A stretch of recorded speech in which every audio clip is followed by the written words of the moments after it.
I used to think "you are what you eat" was a corny catchphrase. But the more I delve into the world of nutrition in the hope of a long, healthy life, the more I realise how true that is. Making this series, I've interviewed more than 40 experts. Each of them has his or her own particular emphasis. But there's one thing they all agree on. The healthiest diet, and the one that best sets us up for a happy 100, is a plant-based diet. 80% of our food should be plant-based and ideally organic. And the starting point, if we're serious about our health, we have to take responsibility for ourselves and begin making changes. Something has become normalized that is actually killing us. Slowly, but insidiously and predictably. You know, when somebody dies of heart disease or cancer or diabetes, you know, that's listed as the cause of death. But the truth is it's not, it's a symptom. The cause of death is a diet and lifestyle out of which those symptoms, those diseases, became almost inevitable. You know, if you don't get one of them, you're going to get another. But if you wanted to design a diet that was engineered specifically to facilitate heart disease and cancer and diabetes, you'd have a hard time doing better than what we eat as standard American norms today.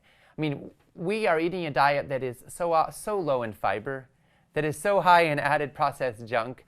You know, most people, their main carbs are white flour and white sugar, right? And then their main fats are bottled oils and factory farmed animal products.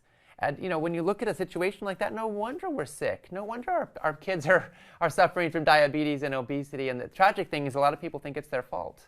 And they feel ashamed and embarrassed that they're suffering. And they don't realize that there's something they can do about it. Everybody knows they should exercise. You can't be alive in this age without knowing that. Everybody knows junk food is named that for a reason. Everybody knows that they should eat less sugar. If you've been to a dentist even twice in your life since you were 5, you heard your dentist say that. Everybody knows that.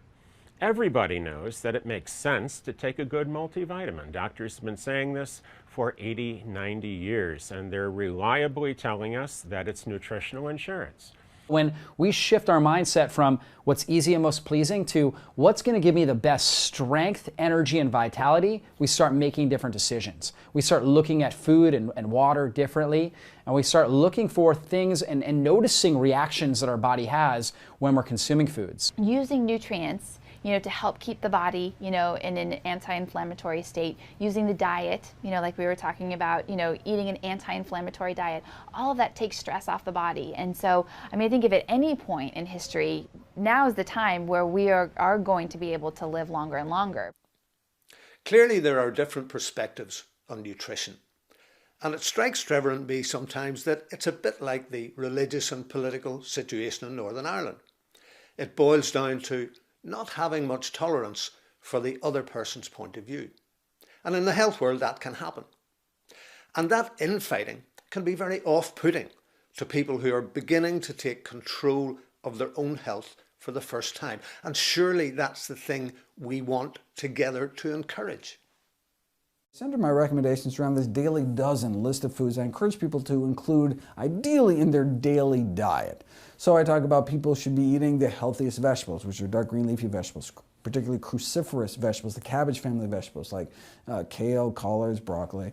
The healthiest fruits, which are berries every day, beans every day. Encourage people, you know, to a quarter teaspoon of ground turmeric every day, a tablespoon of ground flax seeds, the best beverages, the best sweeteners. So I just kind of go through the list in hopes of kind of, you know, pushing people in the direction, inspiring people to eat healthier. And there's a free app for iPhone and Android, and just encourage people to, I mean, look, when I'm traveling in some airport food court, I'm not able to get through half the list, right? But look, when I'm home, have control of my diet, I really do try to pack in as many healthful foods as possible. And then naturally, it kind of excludes some of the less healthy options, right? If I got to eat another serving of vegetables today, well, it's just I have less room to fit in the, you know, the tantalizing junk food at the end of the day. Everything until roughly 1890, 1900 was organic, so they didn't need a special name. There were no herbicides, there were no pesticides, there was not the food processing, except if you were King Henry VIII. And did you know that King Henry VIII paid for an ounce of sugar more than an ounce of gold was worth at that time? Because sugar processing was just started. No wonder the man got so fat, you know? Yeah. So all that has to go. If it isn't in its natural state and unprocessed and unrefined with no sugar and chemicals added, don't eat it. Makes it a little difficult, but that's the first step. You know, so our grandparents, great-grandparents, they got up, they went and they worked the field. They milked the cows, milked the goats, got the eggs from the chickens, worked, you know, planted their garden, you know, picked tomatoes, picked okra. They're working all day long, you know? If they were going to get a meal, they were going to have to go get the meal from their property. They didn't go down to the grocery store to buy it, right? So they were literally working all the time. So they're out, they were getting good sunshine, they were getting good vitamin D, which is cancer preventive. They were getting exercise, they were moving, and they were eating real food. And they had to work for it. Today, we've been so spoiled that we look at it as an inconvenience if we have to go hop in our air-conditioned car and drive 5 minutes to the grocery store to get something that we forgot on the last trip. We're like, I can't believe this. This is so inconvenient. You know, we're so spoiled, right? And so when people that are that spoiled begin to look at, well, in order to be healthy, I've got to stop eating my Twinkies and my Snickers bars and whatever else. I've got to actually start exercising each day. I need to move.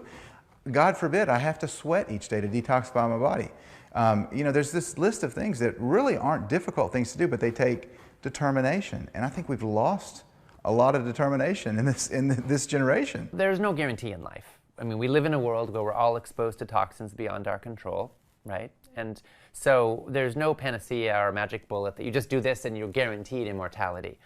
But we know beyond the shadow of a doubt that certain choices that we make can maximize our odds of a long and healthy life. And you can just look at the longest lived peoples in the world, like the Okinawans in Japan. These are people where up until recently, when they started eating the standard American diet, they were eating their traditional diet, which was based around sweet potatoes and whole plant foods. They had a good amount of tofu and miso, a lot of fruits and vegetables, almost entirely plant-based, some fish, a lot of exercise. This is a population where the average age was late 80s for life expectancy. And what's perhaps even more compelling is that people were healthy right to the end.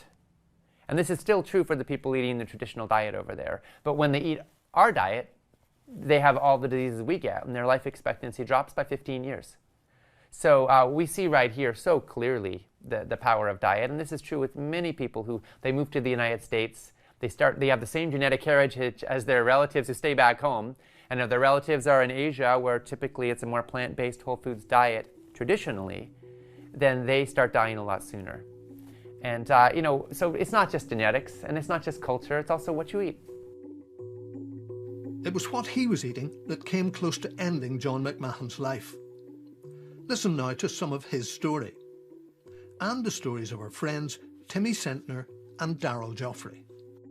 You know, when you're young, you make decisions, and I like to eat quite a bit, but it really started creeping up when I started drinking tons of beer. And when I say tons of beer, I tell people this and they're like, there's no way this is possible. But I literally drank 12 to 15 beers a night, every night.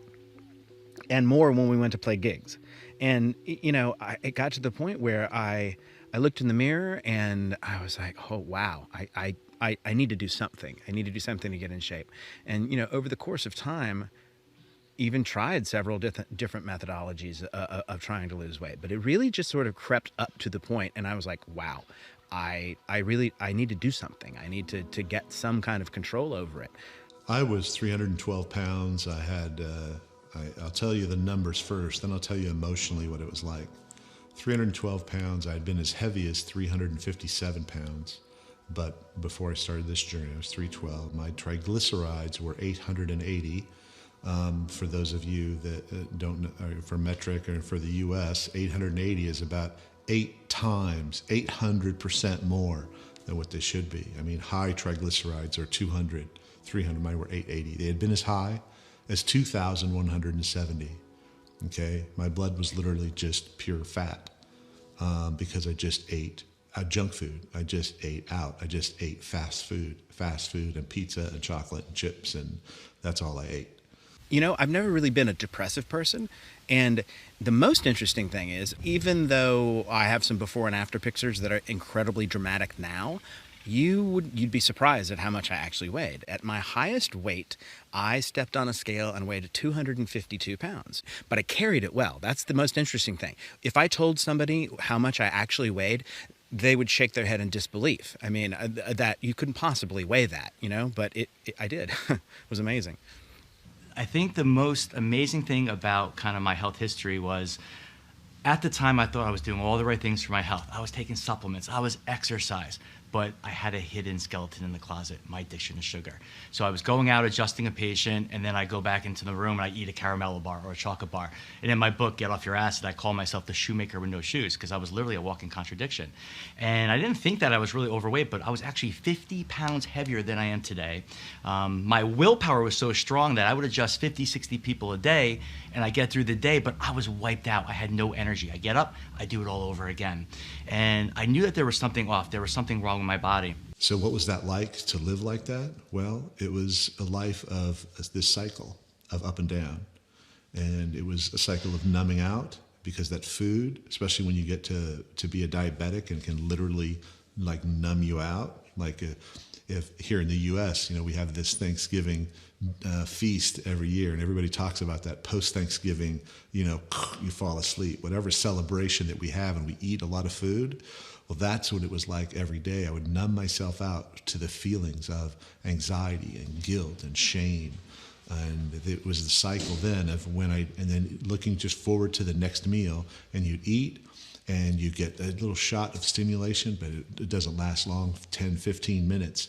And then boom, all of the anxiety hits again, and then you just want to numb out, and you just eat more, and you go fall asleep, and you isolate. You're filled with guilt and shame about your situation, and everything in life becomes when I then all. You know, when I get this place in my career, when I get this next project done, I'll hire a personal trainer, or I'll start to learn how to cook better, or I'll take care of my health, and health always got put on the back burner. And so living like that created a downward spiral for me that lasted 10 years of just numbing myself out emotionally, and I ended up completely isolated. Another factor in not being able to lose weight is partially technology. So I work for myself, all right? And I have done that for a long, long time. So I'm working on the computer, writing and doing whatever. The advent of, I know this sounds insane, the advent of being able to order things online that they just bring to you was not helpful. I mean, you know, pizza 3 times a week, and, you know, different pizza here. We're going to do the Chinese food and have them bring it over here. And it was just mindless eating, you know? I mean, not really considering what I might be doing to my body, because I was, you know, trying to work all the time. So it was a number of different factors that sort of just kept pushing my scale up. And, you know, even though I had the occasional win, it's still, that behavior was a pattern. It was a pattern of behavior, and it wasn't something that I was paying enough attention to. I heard you say to someone that there were times when you felt like putting a bullet in your head. Were you speaking figuratively, or did you really mean you felt like that? No, actually, literally. There were two instances. One was kind of when I was at my low before doing the documentary. I was at a really low point in my life, and I finally gave up trying to solve the problem by myself, because I was taught, or I'd learned, or for wherever it came from, I thought you had to pull yourself up by your own bootstraps. And that means you show no weakness, you don't ask for help, you figure out your own stuff, and you just gut it out, you know? And I hit a point in my life where that didn't work. It couldn't work anymore. And I couldn't handle the anxiety of where I thought I should be and who I thought I should be, and where I was. The cognitive dissonance of that made me just want to just say, what's the point? I should remove myself from the gene pool, because I have no value. I have nothing to contribute. You know, I am worthless. So that's the cesspool of guilt and shame, you know, and I had this sense enough because there seemed to always be a little piece in me that was just fighting to get out. And I'll tell you an analogy a little bit later of what that was. But in the case of wanting to take my own life, that broke through, and it just said, ask for help, ask for help. And in that moment, I reached out and I called somebody and I asked for help. And that it turned it around for me. In about 30 minutes, they completely unwrapped. They completely unwrapped all of that stuff that I had bound myself up with for the last 10 years. And they got to the core and the essence of it. And then began an up and down journey back from the depths of diabetes and obesity in 2014. I looked at my practice and I said, okay, there's 5% of the population that are uber healthy. You know, these people that have amazing energy, you know, glowing skin. They feel incredible all the time. They're working out. So I said, what is it that these people are doing that we're not doing, that the other 95% of the population wasn't doing, the other 95% of my practice? And these are the people who were sick and tired, people that, you know, when they would get sick, it would take them weeks to recover, as opposed to a couple sniffles here and there. So I started to become an investigator, and I had to really figure out what was it that was, you know, preventing my body from functioning at its best, from healing myself the way that I knew it needed to. And it was the sugar addiction. And I tried for, you know, many times over to beat the sugar addiction, but it was literally so strong. My willpower would get me 1 week, it would get me a few months. And, you know, you look at sugar, it's actually 9 times more powerful of an addictive substance than cocaine is.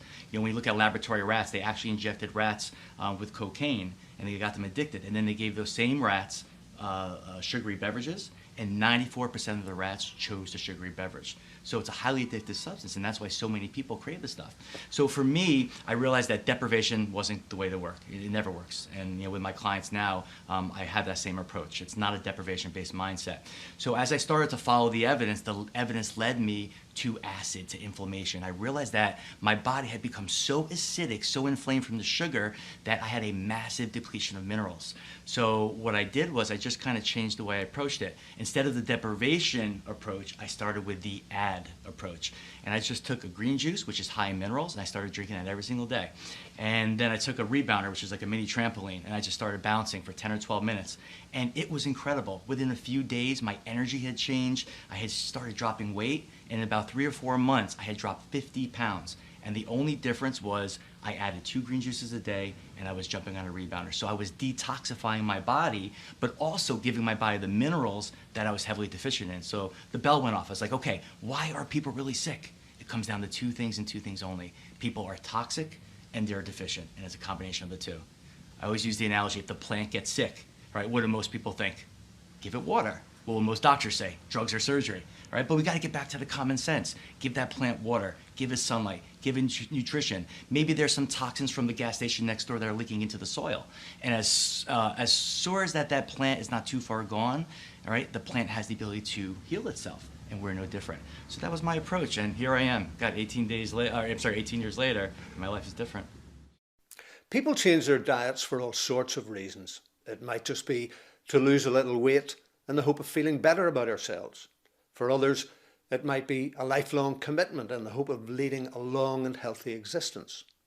You could certainly lose weight with something like the dirty keto diet with plenty of bacon, butter and unhealthy fats, but we certainly wouldn't recommend that long term.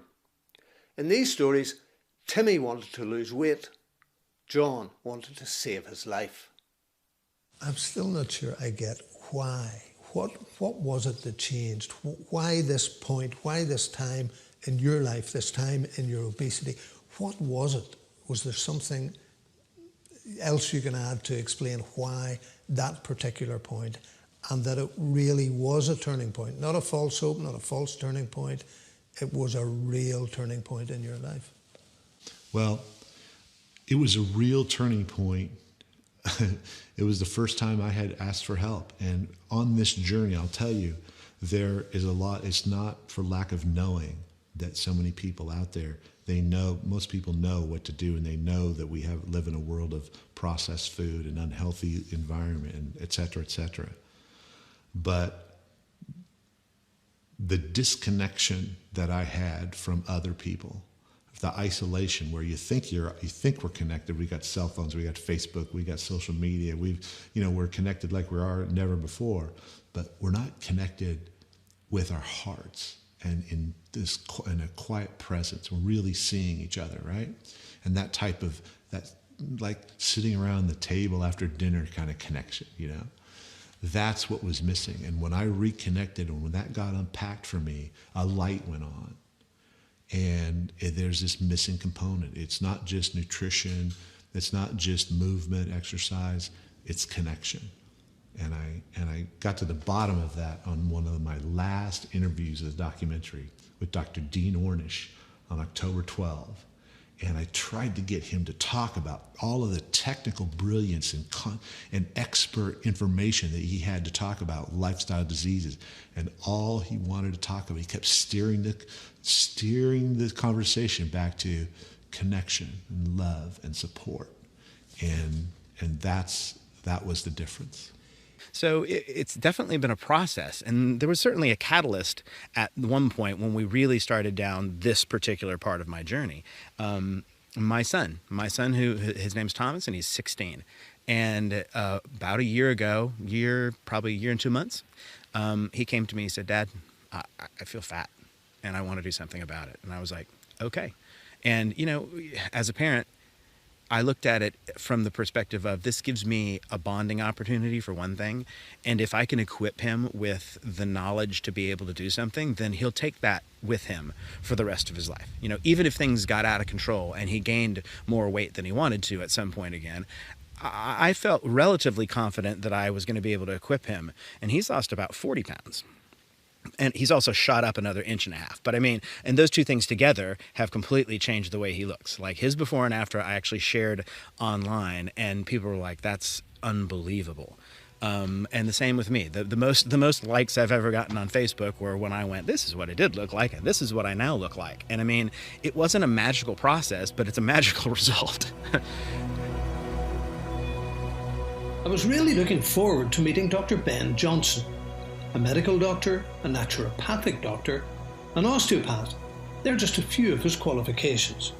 He's also a really nice guy, and invited me to his home on Lookout Mountain outside Chattanooga.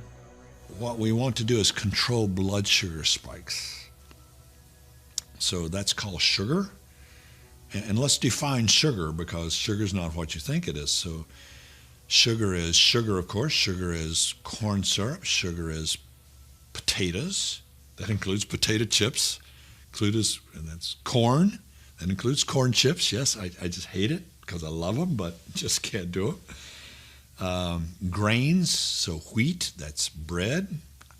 A fresh baked French, oh yes, with butter on it. Oh, but you want to stop sugar and you want to stop inflammation. We'll talk about inflammation in a second. So grains, I don't care what kind of grain it is. We need to be scientific about this. So you should probably get yourself a blood sugar monitor, a blood glucose tester. You can buy these at any pharmacy. At least in America, I would think the UK and Europe, you can probably still buy them over the counter. So you get one of those, you check your blood, and then you eat your bowl of oatmeal or your 2 slices of bread or whatever it is you want to test, your corn chips, and then set the timer for 30 minutes and check your blood sugar again. So inflammation is the process of aging, is the process of degeneration. So let's think of inflammation as a fire. We've got a fireplace here, and I love to sit in the evening with a glass of wine. Can I say that? 1 glass. I've got to be honest here. And watch the fire flicker. Now, the fire is great. In the fireplace, we need fire. We've got to have some inflammation in our body to repair things. You get a cut, the process of healing is the process of inflammation. So we've got to have some inflammation. We want a fire, we want it in the fireplace. The fire gets out in the room, pretty soon the drapes catch on fire, Pretty soon the floor's on fire, pretty soon the roof's on fire, and you burn the house down. So that's the process of inflammation. You want a little bit controlled. You don't want it out in the house. It will burn your house down. This is my house. So you don't want to burn the house down, and that's what inflammation out of control will do. So we want to stop putting the inflammatories in our body. So we've already talked about the same things that cause sugar spikes, grains, and starches are the same things that cause inflammation, plus you got to throw dairy in there. And so if I'm going to do cheese, it's going to be manchego or feta from goat or sheep, because they don't have the casein in them that the bovine does. That's so inflammatory. So we need to get back to natural things. So getting grains, sugar spikes out of our life and starches, and then getting the inflammatories out of our life will go a huge way toward not letting the fire get out of the fireplace. Bu enerjinin geldiği asıl kaynak. The interesting part is that the real source of our energy, it's coming fully from the sun. In a sense, we're all chasing light. Without the sun, you can't have anything that's alive. The light of the sun, what we call photons, is received by plants. They use it through photosynthesis. So the plant absorbs carbon dioxide to create its energy and get water. And when we eat the plants, we're getting everything we need. So in a sense, we're taking the energy of the sun back into us. And so being alive is a transfer of light. That's why it's so good to eat a plant-based diet. It's what's natural. And if you eat meat, you have to focus on what is natural, so free-range animals, organic, etc. It's these nutrients that our mitochondria use to provide the power of our cells. Natural food will give us the greatest concentration of nutrients. If we're going to eat processed foods, or if we overcook our food, this is really bad because we kill whatever is natural inside, and the process is disrupted. So eating plants with the structured water inside them and the sunlight is the best in terms of energy. Another crucial thing is not to eat too fast. How many times are you chewing your food? You need to chew it sufficiently to absorb the nutrients. Coming to the pancreas, you need to generate a lot of enzymes for digestion. If you're not chewing sufficiently, that means a lot more work to be done. We're talking about insulin and sugar. People with diabetes, if you tell them chew sufficiently, do you think they can improve their health? We should try to chew more than 20 times, and this will make an impact. If you stop eating for a longer period of time, intermittent fasting, especially during the winter, the fats from the body are producing energy by being converted to water, structured water. So when the camels walk in the desert, they're using that kind of water. So when you don't eat anything, it's hydrating the body, especially when you don't eat anything at night. If we were living in an ideal world, we wouldn't need to talk about supplements. But this is not how we live. If we were like earlier humans, living free in nature, we wouldn't have a house at all. We're like pets inside a house, not living in our natural habitat. So the habitat we're living in is wrong. What we eat is wrong. Our lifestyle is wrong. That's why we need to take supplements to support ourselves. We need good fats from seeds, fish, avocado, etc. and perhaps need to supplement with omega-3. We need antioxidants from plants, which we can eat raw, but you can add vitamin C. Many people are deficient in vitamin D, especially in northern countries. Their sources of vitamin D is the sun, so light is a vitamin. Daylight is a vitamin, and superficial light is something else. People always want a quick fix. If people want a good weight, to balance their glucose level, there are many things we can say. Number one, you're not going to eat anything in the evening. If you can fast, you can fix many health problems. After 5, one can stop getting sunlight and stop eating. And by 11, when you have the highest level of melatonin, you can sleep. Even if you don't eat as well as you should during the day, as long as you don't eat a meal at night, you won't gain weight. In order to regenerate, you have to fast. You have to avoid eating anything. So actually, once you stop getting sunlight, you should stop eating. Hey everyone, it's Trevor. I hope you're enjoying what you've seen of the series so far. And you know, we're only getting started at this point. One of the main things that I've learned over the past couple of years is how important it is that we take toxins seriously.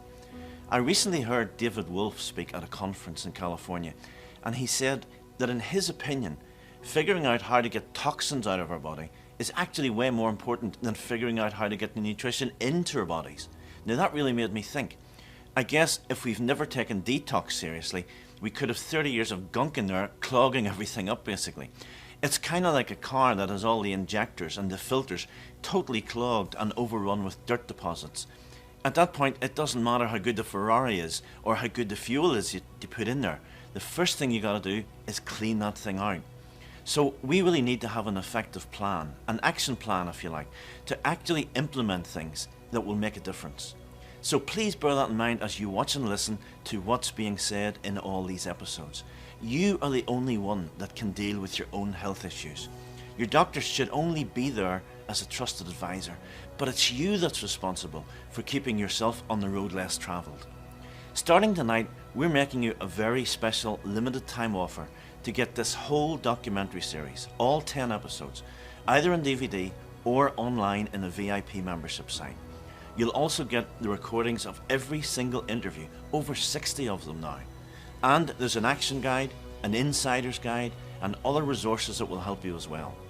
The action guide, for example, has got detailed protocols and supplement guides included, and that's for both dementia and depression.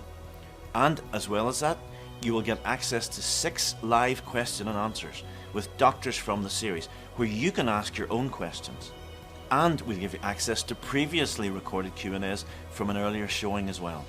So in short, it's a treasure trove of information designed to get you started on this journey or keep you moving towards a healthier future. It's all available so you can take the series home and keep it for the long term. So if you'd like to do that, just click the button below this video and all the information is there for you. Thank you again. Enjoy the rest of the episode. Where does somebody really start on this journey? How does somebody look towards the prospect of a happy and healthy old age? Well, there's a sort of simple level, which is it's what you put in your body and what you put in your mind that counts.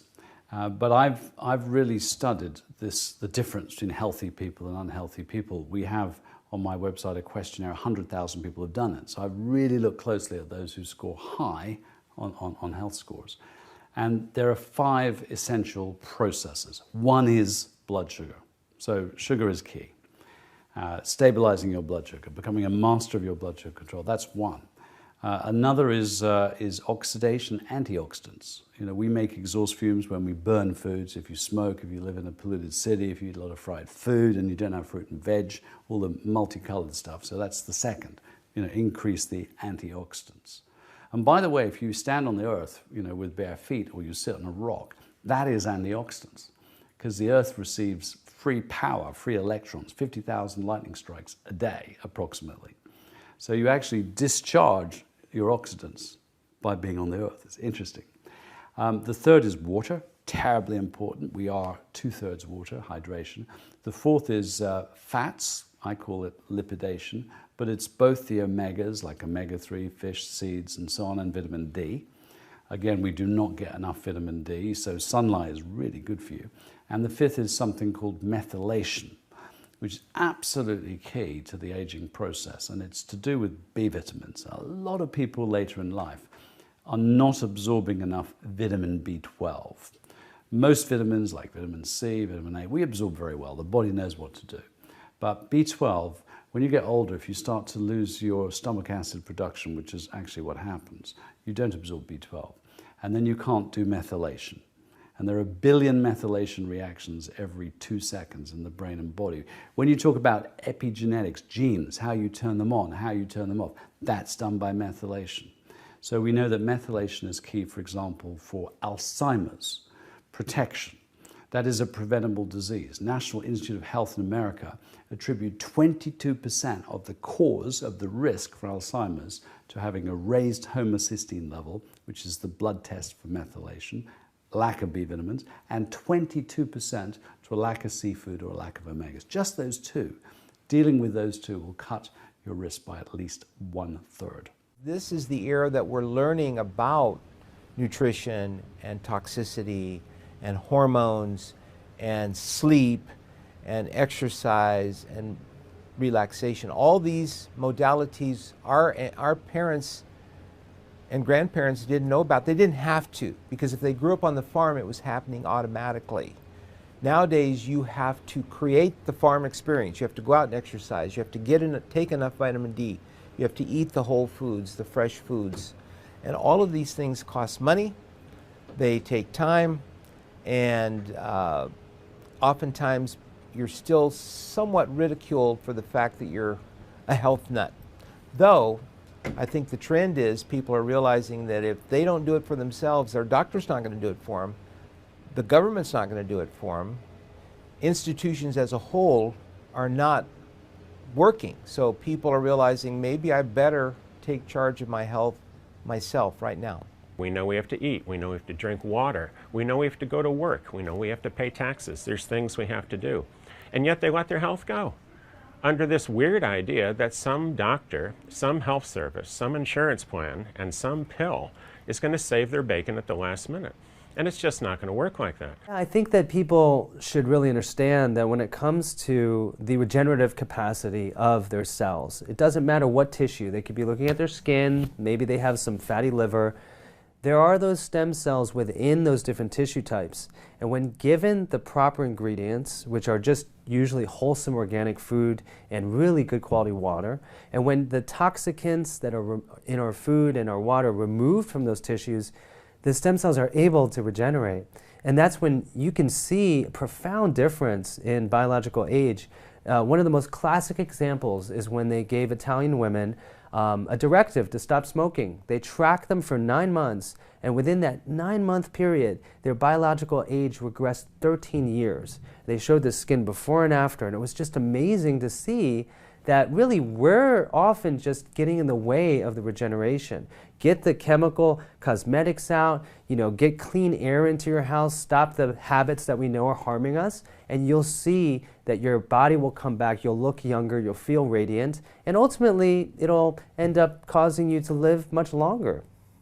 I mean, the big driver of obesity, diabetes, heart disease, and most Western diseases is a loss of blood sugar control. Basically, we do run on sugar, and if you have fast-releasing, refined white bread, white pasta, white cereal, etc., even a lot of fruit and raisins and grape juice, whatever, your body can't cope. It's just not designed to have that much, blood sugar.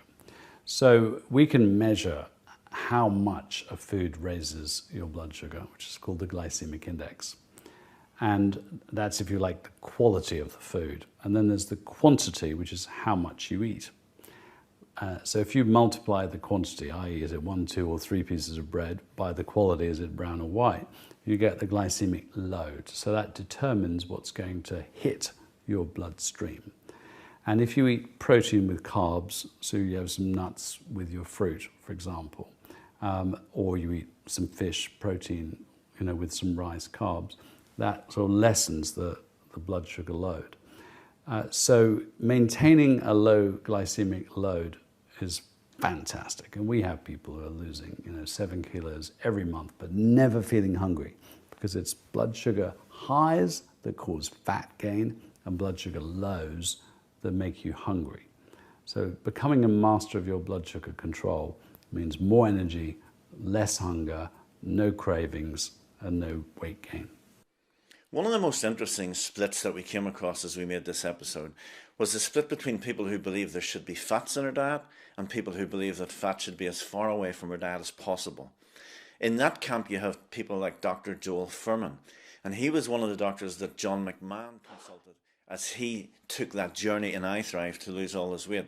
He would tell you that fats should be nowhere near our diet, and if you have diabetes, they should be absolutely nowhere near our diet. There are other brilliant doctors on the other side of the argument. Doctors like Dr. Mark Hyman, Dr. David Perlmutter, and Dr. Joe Mercola, all who would tell you that fats play an absolutely crucial part in our diet and a crucial part in our brains, for example, and the Alzheimer's angle of things. So you've got those two sides. Now, it's not our job as filmmakers to present you with one side of the argument or the other. It's our job to present you with both sides. So we're going to present you now with some of the doctors who really believe that fats are a crucial element in what we should be eating. We have been on carb-rich diets now for about 50 or 60 years. Obesity has gone through the roof, cancer's gone through the roof, heart disease, stroke, the whole thing. And now fat's back. We've got a situation, we've got a very valuable tool for dealing with insulin resistance, systemic inflammation, because fat is an energy source. Cells love fat. And by introducing beneficial fats into the body, things like olives, avocados, coconut oil, seeds, nuts, fish oils, these types of things, the body is able to get a fuel source going into cells rather than carbs. Carbs come with all of the attendant problems with insulin, insulin overload, what we call the insulin roller coaster. I lived for about 8 years in Los Angeles, and part of that was right opposite Winchell's Donut Store. And every morning at 7:15, 8 LAPD squad cars would turn up outside it, and out of these vehicles would come the most enormous police officers, and of course they're all after the donuts, the Twinkies, Ding Dongs, and Bear Claws, and they come out with a gallon jug of this coffee sweetened with Irish cream, and then they would be in their car and just feeding themselves like feral animals. I had my binoculars, I could see what was going on. But this has been the situation for decades, and then people wonder why they end up with cancer and stroke and heart problems. Essentially, fat is there to be used as a fuel. One of the reasons that we build up fat beneath our skin, adipose fat, is to have a storage system for energy that we can burn. And of course it's no good just building up and building up your fat reserves and never burning it. So in order to burn fat, we need to use a system that we call beta oxidation, whereby we start breaking down fat. We start mobilizing it, breaking it down, and taking the energy from the breakdown of the fat and putting it into the Krebs cycle, that mitochondria, the little organelles that exist particularly in our muscle cells, but really in all the cells of our body, used to produce energy. And that system, for many people, because they're so reliant on carbohydrates, has gone to sleep. So there is, intermittent fasting is actually one of the mechanisms, a combination of intermittent fasting and calorie restriction, which are both terms that really just are about eating less and less often, because that's how we have evolved to eat, allows the system to start working again. And that generally should be done in association with a much more active lifestyle. So if you add sedentary lifestyles into the equation, it's very difficult to start burning fat if you're going to be sitting, eating TV dinners in front of the television. We must remember that if you look at the historical perspective to these diseases, which are likely to end your dreams of longevity, heart disease, cancer, stroke, Alzheimer's, of course, now. These diseases were pretty much unknown 175 years ago, if you were trawling the medical journals of, say, the 1830s. They came in out of left field in a big way once refined sugar and refined flour was available to the general public in the Western industrialized cultures for the first time, post 1860, 1870. Then we start seeing these problems coming up. So I would say one of the chief problems you've got working against you and your longevity is going to be this whole thing of carbs, excess insulin resistance. They're now calling, many doctors referring to Alzheimer's as type 3 diabetes, which is insulin resistance of the brain. And many watching this will know that when you start introducing beneficial fats like coconut oil, that can jumpstart the whole system and start to pull people out of these systems. Why? Because those cells were starving because of insulin resistance. What you've now done through coconut oil or sesame oil or fish oils or anything like that, you're introducing the fuel source the cells can use to jumpstart themselves and begin to reproduce again. So the whole insulin thing is very interesting, and bringing fat back into the diet, I think, is going to absolutely transform people's health. Is it fair to ask you to give me some example of the kind of physical things that you did to help along the way and the kind of nutritional things that you've done along the way, just to give people an idea of how you've been changing things.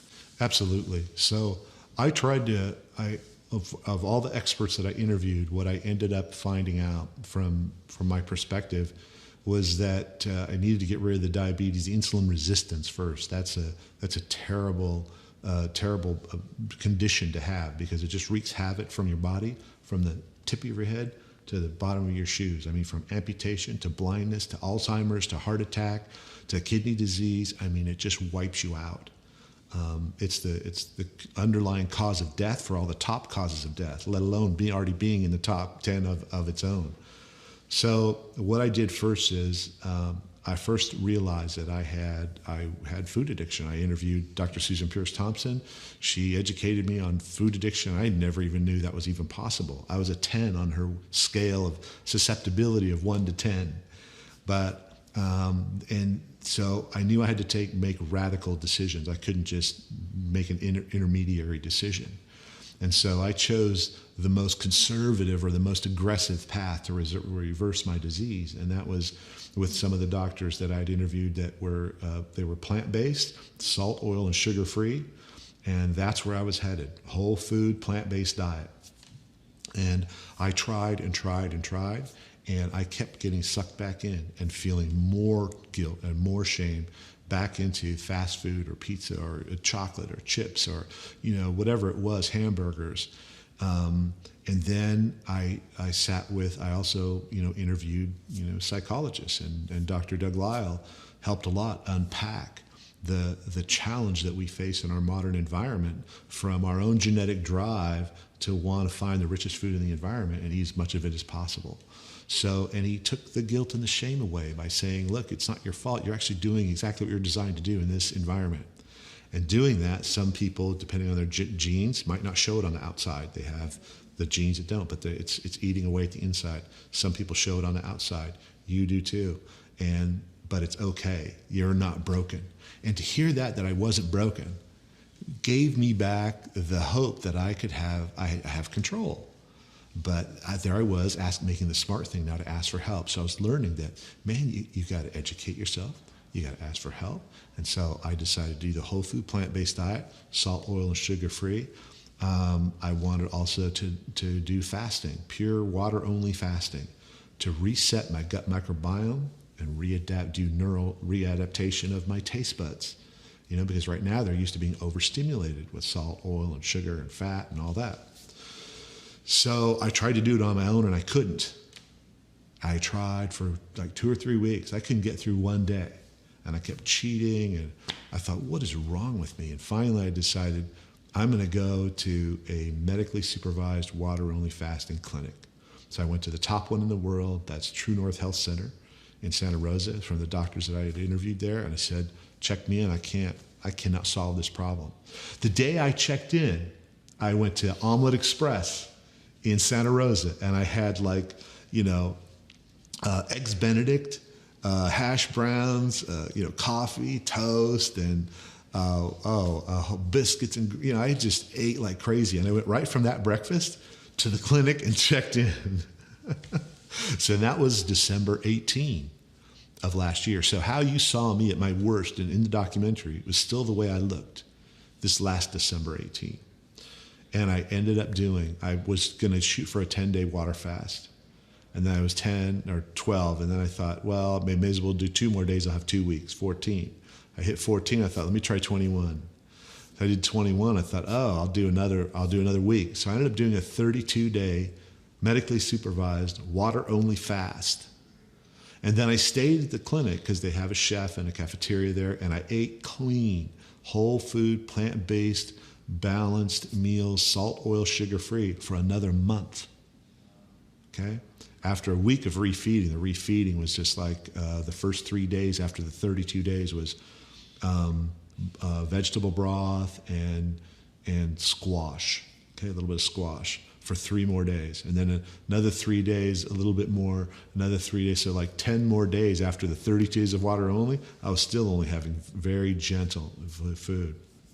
So after 41 days, 9 days of refeeding, I was back in the cafeteria eating whatever I wanted to eat. But now I'm filling my plate with, salads and greens and beans and onions and mushrooms and all the stuff that like Dr. Furman talks about with his G-bombs and great food from the chefs.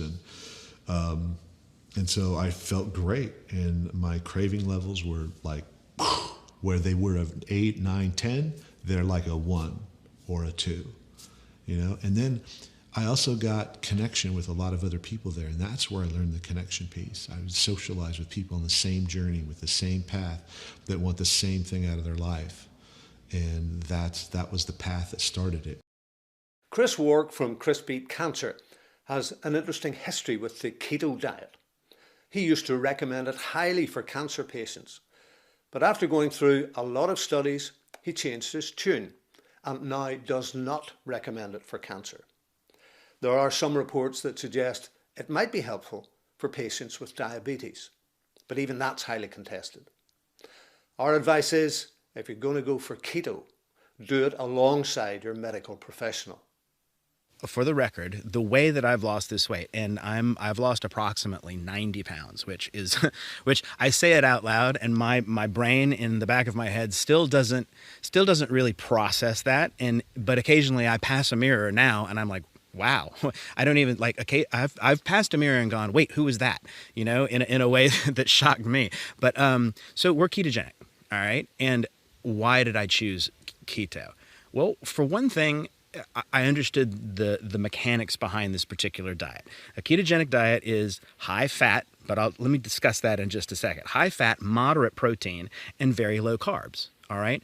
And it made sense to me. So a nice steak with a little compound butter on top, why not? But for the most part, we eat a lot of nuts. We eat a lot of avocados. We eat a lot of olive oil, things that have fats that are actually good for you. I mean, I stay away from anything that's a trans fat or anything so there's a common misconception. And I think that is a part of where the people who don't like keto, and there are also certain claims that they make that I won't write in my writings because I can't find enough research to substantiate that necessarily ketogenic eating is a cure for anything. All right. Now, I will say it's done this for me. All right. And I'm grateful for that. Will I be on this for the rest of my life? I don't know, because as human beings, I believe that all of us have different nutrient requirements. Sugar's the answer. I mean, if you look at the modern acid diet or the standard American diet, it's made of sugar and grains and excess protein. Those three things are literally contaminating the body. I mean, if you look at diabetes, it's becoming an epidemic. In the last 50 years, there's been a 700% increase in diabetes. 25 million Americans have it. 80 million have pre-diabetes, and that number is growing at epidemic proportions. And when you really break it down, it comes down to the excess sugar in the body, all right? Because sugar, which I dub as the most acidic chemical you could put into your body, sparks something in the body called insulin. Insulin is what I call the traffic cop for all other hormones in the body. When insulin goes up, you store fat, and then there's a knock-on effect to your cortisol, leptin, ghrelin. So you start to basically have all these other effects into the body. When your cortisol goes up, what happens? Your immune system shuts down. Your digestive system shuts down.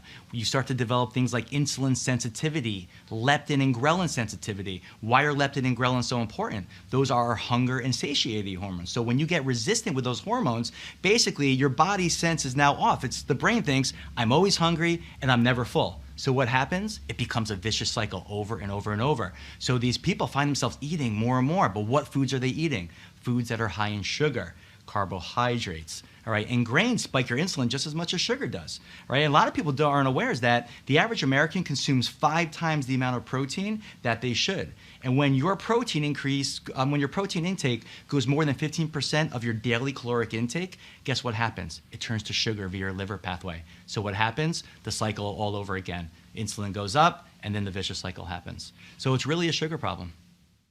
There's one thing that everyone in this episode would agree on, and that is that 80% of what we consume should be organic and should be plant-based. That has to be the baseline for all of us, no matter what regimen we're following, no matter what other things we're doing. 80% of what we consume should be organic and should be plant-based. That has to be the starting point. creating plates of food that are full of color, consuming all 6 major phytonutrient color groups, so greens, reds, yellows, blue, black, purples, white, tan, all the colors of the rainbow. A lot of people are consuming food plates that are largely sort of yellow or tan, and they just don't have the diversity within it. If you get a vegetable or a fruit even, and it has that color all the way through, it's going to be that much more of a nutrient-dense food. So in other words, an apple is not going to be nearly as nutritious as, say, a nectarine. You know, you've got that color all the way through. The colors tell you the story of what the phytonutrients are in there. Go get yourself some purple potatoes. Purple potatoes have phytonutrients in there that regular potatoes don't have. They have a little bit more fiber, so it offsets some of the carb load that you get and sugar impact that you get from potatoes. When I do a plate, for example, I always think about, okay, so I'm going to have a yellow or an orange vegetable here, lots of greens there, and there's my protein, and then some, you know, maybe even the sweet potato or whatever, and that will also accomplish the carbohydrate and the fiber. We're not going plant-based. We kill well over 10 billion animals a year, and that's larger animals. It doesn't even count the little ones. If we cut our meat intake in half, we'd save 5 billion animal lives, but mostly we'd have healthier people. Happier animals, but we'd have healthier people. This is true. We know that plant-based diet is the best all-around diet. It's going to have more fiber, it won't overload you with protein, and most importantly, you're avoiding junk food. Ultimately, my primary advocacy for those who want to live longer and experience, you know, really high quality life is to exclude from their lives the best as possible non-natural substances. It's pretty standard and basic, actually. Vitamins, for example, if they're natural, I think that we need to get a really, you know, basic daily dose through our food primarily, if not food concentrates, and then if not, there's, you know, isolates that are still going to help us, and exclude chemicals that we start to actually glorify as some type of life-saving intervention. So the ideal diet is one centered around whole plant foods. That's fruits, vegetables, legumes, which are beans, split peas, chickpeas, and lentils, whole grains, nuts and seeds, mushrooms, herbs, and spices, basically real food that grows out of the ground. These are our healthiest choices, while at the same time trying to minimize our intake of meat, eggs, dairy, and junk food. Plant-based diet will save your heart. It'll save every part of you. It'll make you look better, you'll have more energy, you'll have fewer diseases, you won't have all kinds of problems that we take for granted. You obtain a taste for this. And after a little while of getting rid of all the junk food that you used to eat, you'll realize it didn't really taste all that good. A lot of what I was tasting was the chemicals that were in it that are put in the food to keep me addicted to it. So it's really, it ends up being a choice. Is your life important enough to make decisions and to make choices that might not be all that easy at first, but they'll pay long-term dividends? When we shift our mindset from what's easy and most pleasing to what's going to give me the best strength, energy, and vitality, we start making different decisions. We start looking at food and water differently, and we start looking for things and noticing reactions that our body has when we're consuming foods. A lot of parents have a notion that, you know, if they're not going to eat what's in front of them, they don't train their children how to eat and how to appreciate green beans and spinach and all the good things that we want them to eat. And instead, and manufacturers, food manufacturers are guilty, restaurants are guilty, we dumb down children's food and we give them things like chicken nuggets and French fries because we don't want to bother to teach them how to eat. There isn't a perfect diet. And the perfect diet for you or for me or for someone else depends on us. It depends on your age, your level of health, your sex, your genetics, your history, what you want to accomplish in this world, the season that it is, who are you? What are your preferences? So all that can wrap up to determine what might be right for you. If we're searching for perfection, perfect house, perfect partner, we never really get there. So it's understanding that also one could take a nugget of wisdom from any diet. So you might be a vegan, But if you were a flexible vegan, you might be able to understand that there's a wisdom to meat eating. It's, in fact, any vegan that's alive on planet Earth has gotten here because they have a long history of meat eaters in their diet. I mean, in their lineage. So we've all evolved in this very fascinating soup. So it's understanding that every nutritional system that I've ever seen, I can pull usefulness out of it. In upstate New York, Erin Nielsen is a therapist who likes to simplify things as much as possible for her clients. She spent years struggling with her weight, skin issues, and constant exhaustion. She tried diets and workout programs with no success, but now in her 40s, she believes she's found the answer with a combination of nutrition and exercise. And she reckons most of us have the potential to look and feel 10 years younger. I have 4 numbers that I remember and I try to do every day. And they are 10, 5, 3, and 1. So the 10 is just trying to get at least 10 minutes of exercise. And it can be anything. Some of my people that I coach are just doing walking, which is great. Some are doing high intensity workouts for 10 minutes. Just anything that will get you moving. Because everybody's going to be at different fitness levels, and that's okay. But 10 minutes of movement. And then the 5 stands for 5 minutes of prayer or meditation. So whatever your beliefs are, it's just very grounding for the day. And I usually recommend doing this in the morning because I think it starts the day off really beautifully. And then the number 3 is that gratitude portion I mentioned. And I really encourage people to write 3 things down every day that they're grateful for. So for a long time, I used to just think of them. But now writing them down has made such a difference, and I really encourage people and myself to have them be different every day, which can sometimes be hard, because it's easy to just write down the three same things every day. And then what's really fun too, as you do this for many years, looking back at what you write down, it's so amazing to just kind of look at the different stages of your life and how things change, and it's fun. And then the number 1 portion is just doing 1 act of random kindness a day. That has changed my life tremendously, and I always tell people, you can do more than 1, but at least 1 act of random kindness a day. So what I used to do when I was working in an office is I would just leave a little note on someone's desk, I like your shirt today, or whatever it is, or leave someone a coffee, or just give someone a compliment. And it really it's really hard to feel negative when you're doing these things every day. Right? Because I've gone through a lot of times that are really rough, and most people have. And even through those really rough times, if you can find something to be grateful for and try to give to others during that time, it's really hard to be negative. Every time you go to the store, you have access to thousands of products that taste good that will kill you, right? Every time you drive down to the store, you pass fast food restaurants that have food that tastes great to most people, okay? But it will kill you, right?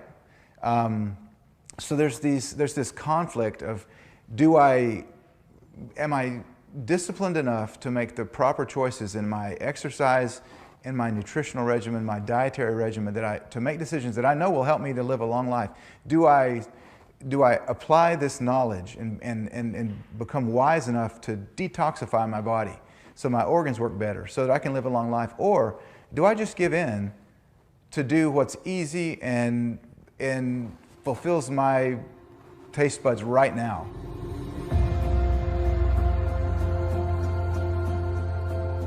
Understanding what really makes our bodies tick has advanced dramatically, even in the couple of years since we made that vitamin movie. At the level of our cells and our genes, we're learning things that can have a direct impact on healthy aging. I love that expression you have, real health. Why has medical science not developed a simple test where I could walk in and I would be analysed for all the nutrients I need and my deficiencies or overabundance or whatever, but it encouraged me that seemed to be the direction you were going in. Yes, and that is the definition of the Reardon Clinic as Dr. Reardon envisioned it. We do a panel that we call the Real Health Panel, which looks at all the amino acids, fatty acids, B vitamins, antioxidants, red blood cell minerals, food sensitivities, hormone levels, all the things that are real causes of normal cellular functioning. We're looking for deficiency states. That initially was all we were looking for, is that if the reference range was low, the nutrient level was low, we would just try to replace it. Now, thanks to genetic testing and nutrigenomics, we are now seeing that certain nutrients do certain things at the molecular level and that some people need more than others. The MTHFR enzyme affects 85% of the American population. Not to the same degree. My wife has a 75% reduction in that particular gene and enzyme functioning. So we have to be very cautious to make sure she gets methylfolate and other B vitamins. So it's not just a matter of just doing a kind of a shotgun measurement. Now we're beginning to be more strategic in our measurements. And so instead of doing a very expensive real health panel, I'm really recommending that a methylation panel, which looks at about 10 of the core nutrients that are necessary for maintaining methylation at an optimal level, that may be sufficient for 85% of the population. For most of us, it is really the pattern of our genes and the variations to individual genes, what we call polymorphisms or single nucleotide polymorphisms, that are very key. Now we're beginning to understand that there are particular patterns of these polymorphisms that exist together. And the more we understand about those patterns, the more we understand that many of them can be modified by changes in our behavior, particularly linked to the way we eat, what we eat, how we move, how physically active we are. So by understanding these patterns, we can actually start to modify our gene expression, because essentially our health status at any point in time is linked very much to not what genes we have, but actually how we express those genes. So it's a little bit as if the genes are, if you like, the loading of the gun, and when you have a particular environment, they actually pull the trigger. So you have to get that combination spot on. We are measuring key nutrient levels. We are looking at genetic mutations. We're looking at all kinds of different people from different parts of the world with different genetic heritages. And we're hoping that the ability to take large amounts of data and have it processed by a supercomputer like Watson will help us individualize more precisely than we ever have before exactly what your nutrient formula is, so you don't have to take as much supplementation, because people do get pill fatigue. That's another kind of fatigue that I run into. So just taking tons and tons of vitamins may not be the answer, but learning how genetic factors enter in and relate to diet, exercise, blood pressure, fatty acid levels, antioxidant levels, all these things put into the supercomputer and then have it give you your particular recipe, formula. That to me is a very powerful dream too. You staggered me when you talked about there being a method by which one can look at my potential, your potential for longevity. I'd never heard of this before. Yes, what happens is we're making new cells all the time. I mean, this is the big myth. People think we're like a car and we need petrol, we need oil. We're not. We are regenerating all the time. I mean, our skin is new in 22 days. Our bones are new in 6 weeks. And that means that you can actually radically change your body. But what happens is, to make a new cell, you have to copy the instructions, which is the DNA, which you might have seen those spirals. That is the chromosome that holds all the DNA. So you have to copy it. And at the end of the chromosome are these two strands. They're called telomeres, and they're a bit like the hard bit on the end of your shoelace. Every time you copy a new cell, the telomere gets 1 degree shorter. And eventually, when you run out of telomere length, you die, because you can't make new cells. Game is over. So there's a lot of research on this. In fact, a lady just won a Nobel Prize for looking at what is associated with longer telomeres and shorter telomeres. And The answer to that question is that the more stress, shorter the telomeres, the more exercise, the longer. Meditators have longer telomeres. The higher your omega-3, think fish, longer the telomeres, higher your vitamin D, longer telomeres, higher B12, folate, B vitamins, the lower the homocysteine, that's the blood test for methylation. Supplement takers have longer telomeres. So I mean, when I saw all this, I thought, this is great, I must get the test. Because it's basically a graph. And if your telomeres are long, I mean, young people have long telomeres and gradually they reduce, that's the way it goes. So I had mine tested. I'm just about to turn 60 and I have the average telomere length of 28. So as long as I'm not bumped off by big pharma, I could be around for a while. Quality of life and the changes to have a good quality of life into an older age, that starts now. That the changes that are going to happen, that are going to affect me in 20, 30 years are dependent upon what I'm doing in my life right now. And that's the hardest message to communicate to people, that what you are doing today is setting you up for 30, 40 years down the road. I think that the bottom line, if you want to live a healthy life, is sex, no drugs, and rock and roll. I mean, the people who live longest are happy, positive people. They have good social life. They enjoy life. They're active. It's the rock and roll, dance, enjoy your life. And not get hooked into a whole lot of pharmaceutical drugs, because they're really, a path to nowhere. You just take more and more, and then you end up with more for the side effects. Definitely optimizing nutrition. So if you have a good, positive outlook on life, you keep fit, and you eat well. Those, I think, are the three keys to surfing the silver tsunami. Perhaps the final words in this episode should come from John McMahon. His dramatic health turnaround is charted in his series I Thrive. But that turnaround didn't come until he reached out for help. We hope this episode and this series will encourage you to do the same. Now, I don't know you well enough to know this, but I just kind of sense from a couple of things you said that maybe in your previous business life, you were acquisitive, you really went for it. Business and success meant a lot to you. And you were maybe selfish, you maybe didn't think about other people, but I've heard you talk now, and you talk in the film, if you can save one child from going through what you have gone through. But you seem to be a much more caring individual through whatever has happened, and you feel more for others and you want to do more for others. You're very perceptive to have picked that up, because that's exactly right.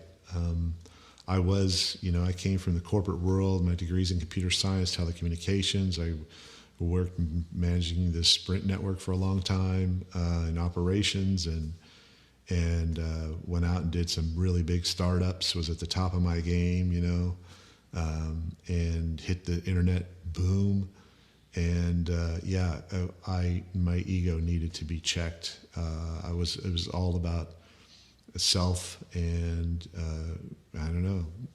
greed.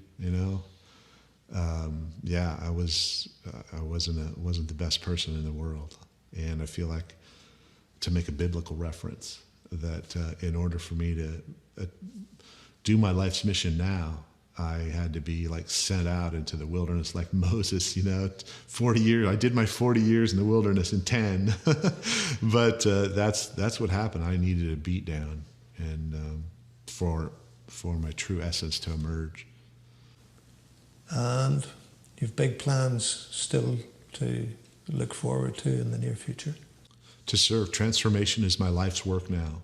My transformation for myself, and then to encourage and nurture and foster transformation in other people, and to begin that path through their health by clearing their mind, making their body clean, and then so that the reintegration can take place. I kind of tell the rest of the story about Humpty Dumpty. So everybody knows the story. Humpty Dumpty sat on a wall. Humpty Dumpty had a big fall. All the king's horses and all the king's men couldn't put Humpty Dumpty back together again. That's where it ends. Well, walking on that beach, I had this huge insight into there's a total unspoken, that whole story is pointing to the rest of the story that no, I'd never heard anybody talk about. It just kind of bubbled up. And it was like, there's a principle there. No, all the king's horses and all the king's men, everything in your outside world can't fix you. There's nothing that can put you back together again when the world has broken you down into pieces. And there you lay, all in pieces. You have to make the start. You have to make the first step forward. It's not to say you have to do it alone in the extreme, what I thought. But I in that moment is when I reconnected to my heart. And I realized you just have to pick that one piece up and put it in so that you can, it's like your walkie-talkies, that you can talk to other hearts and ask for help. Hey, and then the reintegration of your life. And then you can shape it in any way that you want. So that's kind of the rest of the story on Humpty Dumpty from my perspective.